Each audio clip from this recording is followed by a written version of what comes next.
This Facebook news, though, I do wonder what happened to the days where bad news actually was bad news, at least for the stock. You know, the advertisers are very pleased with it, I guess, or investors are very pleased with it and think advertising, there's nowhere else to go. And so it's not a dichotomy necessarily that they suck all the information in and they're using it. And even though Apple and others are trying to do a different thing, there's still investors just feel like this is the best play when it comes to online advertising, absent of any regulatory action or anything else. So it makes sense that the stock would go up completely, even with the data hack. Does the hack itself? I was going to say, the news itself, to what degree is it unnerving as a user or as someone who watches the integrity of American technology?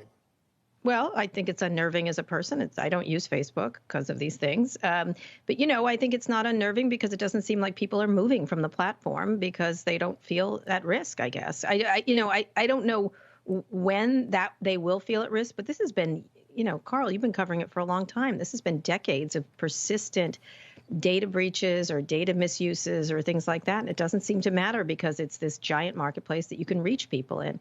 And so until there's some reckoning, which there may never be, by the way, let's just be clear, nothing's going to impact this stock. And so we'll see. This week, there might be some news on the Facebook oversight board and Donald Trump, which might put some tarnish on that company. We'll see what the decision is. But at some point, I guess it will be a problem. But right now, it obviously isn't with investors, at least. Not been an issue for investors, and it hasn't been an issue for consumers or advertisers, but it could be an issue if you look at the relationship with privacy and Apple. I know you talked about that with Tim Cook, but I guess as we anticipate this operating system change really giving consumers more options around privacy, do you think consumers will take those options? And what did you learn from your chat with Tim Cook about that? Well, I think he's trying not to name Facebook because the last time he did actually name him in an interview with me where he said I wouldn't be in this position when I talked about sort of the problems Mark was facing.